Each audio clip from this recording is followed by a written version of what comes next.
This Ebola outbreak that has come in DRC is the type that has no vaccine. And you need 6 months to develop a vaccine. Rigiji, you are the most truthful man south of Sahara, north of River Limpopo. You always tell Kenyans what is happening. Ukisema mafuta taongezwa na shilingi 40, inaongezwa na ngapi? Ukituambia gold inatoka Sudan, inakuwa. Wewe Rigiji, kwa nini huku tuambia hii maneno ya Ebola inaletwa Kenya? I have not spoken to that matter because I've actually been in shock. When I heard about it, I actually thought it is fake news. I thought it's AI. Members of the military who are not political, our military is very disciplined, is very professional. They have looked for me and they are telling us, speak for us. We don't want that center in Nyanyuki. Salimiani kwa haya, Bwana Yesu asifiwe. Bwana Yesu asifiwe tena. Hi cousin. Hi cousin.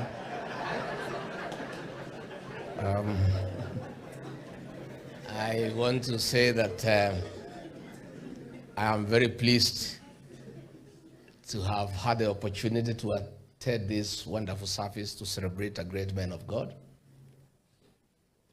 Dr. Malwa. Yesterday, I went to see Dr. Kalonzo because I was away in the United Kingdom for a week. And when I came back, he was in Sekuru. And you know now, when things are very tough, families stay together. So I had not seen my cousin for 10 days. So I think we live like 4 kilometers apart. So I took an evening walk on foot to his house to go and find out how my cousin is doing. And after our discussion, he asked me, where are you going to church tomorrow? I told him I have not yet decided because I've been invited many places. I'm still thinking through. And then he said, please come and accompany me to go and celebrate a great man, a man who has given distinguished service to God and to the Church of Christ. And that is why I'm here. Fahali tu my cousin umenikosea, huku niambia that this man is so great, we should have honored him by wearing a full suit and a tie. Si hapo kusoa amenikosea kidogo. Najua sasa wewe kazi unaniambia maneno vile iko. So me and Wamalwa, we apologize. Because listening to this testimony here, this is a great man. And we honor him. And Bishop, we agree that he is not retirement, but transition. And great things are ahead. Listening vile anateremsha Kiingereza hapa, huyu tutahitaji mbele.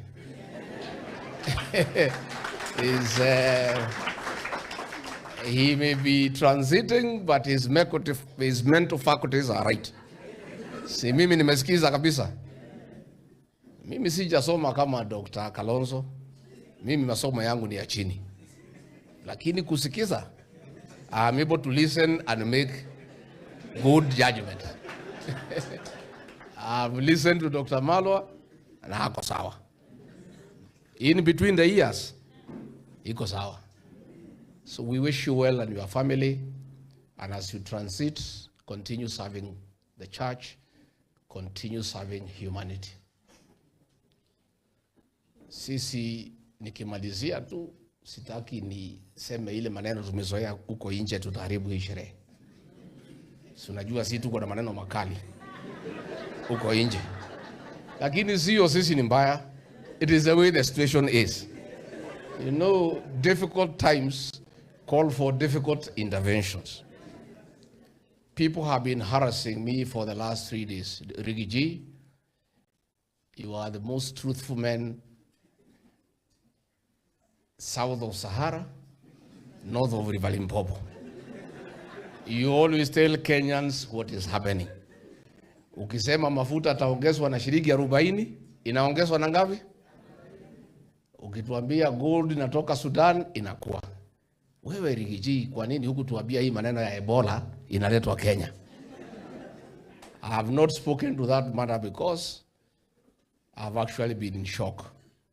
When I heard about it, I actually thought it is fake news. I thought it's AI. It has taken me time until my son, who is a medical doctor, Dr. Keith, came to see me yesterday morning and told me it is true. The United States government has said their citizens having Ebola should not step into their land because of the danger of any possible mishandling that can wipe the entire population of the United States of America. Then the United States of America have said, look for some country somewhere where we can take these people because we don't want them in our own. Woe unto us that the country has been identified as to where people with Ebola can be taken for quarantine, so that if something goes wrong, it doesn't go wrong in the United States, it is Kenya. We want to say this is wrong.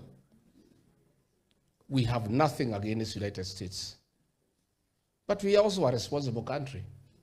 If the US is saying this Ebola thing is so serious, we don't want our own citizens brought here because of the danger of any spread. It cannot be that Kenya, we are so good, we are so magnanimous, that we are willing to take the risk that the United States is not willing to take. I want to say this is wrong, and I want to agree with the High Court of Kenya, who have issued a conservatory order stopping the establishment of an Ebola center within the Republic of Kenya.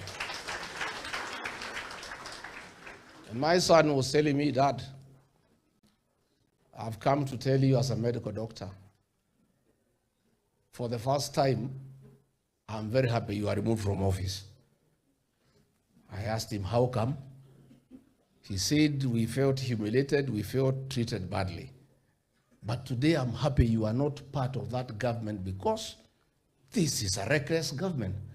Had you been deputy president and a decision is made to allow the establishment of an Ebola center in Kenya, I will be embarrassed as your son and as a medical doctor. So I'm happy you are out of this government because you cannot be part of that recklessness of endangering an entire population. I want, with a lot of tremendous respect to the United States of America, the United States of America is the greatest, largest democracy. We admire their democracy and their observance of the rule of law and constitutionalism. We learn from the United States. We are not yet there.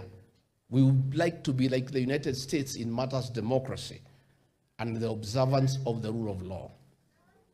I want to ask the United States of America, since there is a court order stopping the establishment of that center in Kenya, show us a way in observing the rule of law. Don't join Kenya in disobeying a court order and practicing impunity. You will be taking us back. We will be wondering whether you have two standards, one for America, that is a democratic country, that observes the rule of law, respects court order, but in Kenya, you can join the Kenyan government in impunity to disregard a court order. Because I'm told, despite the court order, equipment are being brought to Nyanyuki. And Dr. Kalonzo Musyoka, what is worrisome is that members of the military who are not political. Our military is very disciplined, is very professional. They have looked for me, and they are telling us, speak for us. We don't want that center in Nyanyuki Air Base because we also live there. We have families. Anything can go wrong, and we need to leave. So the soldiers are very unhappy, but they have no voice. The people of Laikipia, Dr. Kalonzo, Eugene Wamalo, have asked us to hold a meeting in Nyanyuki to give them an opportunity for public participation so that they can express themselves, so that the American government can know what the people of Laikipia feel. Because any decision that can affect people's lives, our Constitution provides there must be public participation. The people of Laikipia were not consulted. The people of Kenya were not consulted. So I think in the course of the week, we'll organize a big public meeting in Nyanyuki, in Laikipia, to give the residents of that county an opportunity to express themselves as to how they feel and the danger that they see. I've just seen a report from the World Health Organization this morning saying that this Ebola outbreak that has come in DRC is the type that has no vaccine. And you need 6 months to develop a vaccine. That report is also saying that in case of spread, 50% of those infected are not likely to make it. We cannot therefore endanger our country. And we are saying we have no problem assisting other countries, but we cannot assist them in what themselves they are evading. Ama siko namna hiyo? Si Waamerika wanasema wanaogopa hiyo ugonjwa. Sasa kama hao wanaogopa, and we are also asking, a question has been asked to me this morning. If America, that is known to have the best health care system in the world, are not sure they can handle that outbreak, what about Kenya, where we are unable to handle malaria? What about Kenya, where we have no equipment to deal with kidney failure? What about Kenya, where SHA is not working? What about Kenya, where there are no drugs? If America, the way it is established, they have the best working health system in the world, to an extent that medical equipment in America, even hospital beds and other equipment like MRI scanners, they only keep them 2 years. They discard them, they get new equipment. If they are that advanced and they lack confidence that they can handle that Ebola, what about our country here? Na zile shida tuko nazo. Hata hapa Kenyatta National Hospital gloves hakuna. Hata GV inakosekana. Hata chakula ya wagonjwa hakuna. Sasa Ebola mtawezana naye? Wakristo mtawezana na Ebola? Tumekubaliana tusikubalie hiyo maneno hapa. Na hatuna ubaya. It's a reckless decision and the government must reconsider. We cannot endanger the Kenyan population. We have too many problems. SHA is not working. Watoto hawasomi, hakuna school fees. Barabara hakuna, maji hakuna. We can live with all those problems. Lakini hii ya kifo hii hapana. Hiyo hatuko tayari hiyo. Hiyo mtusuie hiyo tafadhali. Mimi sitaki nipitishe hapo. Nimeshukuru. Museveni has closed his border. The border of Kenya and Uganda has been closed. Museveni does not want Ebola coming into the Ugandan borders. President Trump has said even his own citizens who are infected are not allowed back home on American soil. Yet our country has opened our borders for these Ebola patients. As we speak, they are already in this country. Even by the time we were being told of what has happened, some had already entered the country, and plans are going on for this center, Ebola center, to be set up in Laikipia. Would like the church to join us. Would like to hear the voice of the church. We as the united opposition have spoken out about this because we know the danger that this will put our country in. I was your minister for devolution when the COVID-19 pandemic broke out. The church was the hardest hit. You remember churches were closed. There was the issue of reducing the number of those who would be allowed in. And Ebola would be a worse pandemic. And that is why we are saying, just the way the Americans have said they do not want Ebola on American soil, Ugandans are saying the same. We, the people of Kenya, are also saying we do not want Ebola in our country. And we want to tell this government, and any responsible government should look at putting Kenya first. Serikali hii wajiita Kenya kwanza. But in this case, hawajaweka Kenya kwanza. They are looking at the American dollars. 1.7 billion is not worth the life of Kenyans. Na hii ndio tunaambia serikali to be responsible to ensure that this does not happen. Because our American lives more valuable than Kenyan lives. And this is not just about this deal about Ebola. We had the issue of Haiti. Mheshimiwa Kalonzo and I opposed that. We went to court, orders were granted against the deployment to Haiti. America is very close to Haiti. Kenya, we are almost over 11,000 kilometers away from Haiti. But Americans could not put American boots on the ground in Haiti. But they were willing, because the Kenya government was willing, to give our soldiers, our officers there, to put Kenyan boots on the ground. And we lost people. Kuna wale walienda Haiti, wakarudi maiti, and we are still saying American lives are no more valuable than Kenyan lives. So please stand with us. The church has also been on the forefront on the issue of overtaxation of Kenyans. We want to say as a united opposition that the united clergy working together with us can get this government to listen to the overtaxation of Kenyans. The finance bill coming in the next 2 weeks will see more taxes being brought through this finance bill.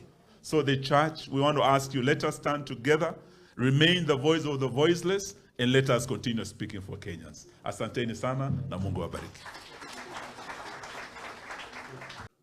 The position we want to take as United Alternative Government is that on Tuesday, we're actually meeting the Charge, the American Charge, to have a thorough and honest conversation, because I associate myself with the sentiments that have been elaborated by my colleagues here. What is always permanent is national interest. And America has been acting in their best national interest.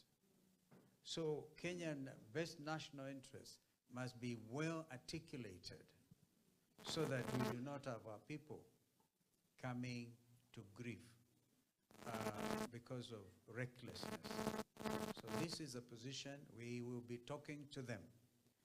And so truly that's a view, and we must all pray for it. Let this thing never even come here. I don't even remember seeing any proper screening at the international airports. Ni watu tu anajaza, anybody can come from anywhere and get into Kenya bila kuulizwa. Check properly the temperatures na kila kitu hata wakati wa COVID. That kind of vigilance is what we also need as a people. If Uganda have closed their border, as my brother said, how is it that we are allowing again anybody, even with the symptoms, to be allowed to come into Kenya? Bila hata hiyo mipangilio, even those arrangements they are talking about. So we must engage the Americans solidly, which Our friend Matiang'i was dealing with them, and so we're going to sit with them. Na tuulizane, how is this? Because the Kenyans, you see, when you're talking about Kenya, it's not just another country. It is a country, and under our constitution, a nation that recognizes the supremacy of God. And that is the preamble of the Kenyan constitution, a nation under God. We must cut the next corner sharply for the church to regain the confidence even of the Gen Zs. Because the Gen Zs were watching, as I said, the church is compromised. Where is the church? That is the truth. And some of them even said, if you see you leaders giving harambe in churches, we will also disown you. That is how low it had gone because of the call for justice. Let justice reign in our country.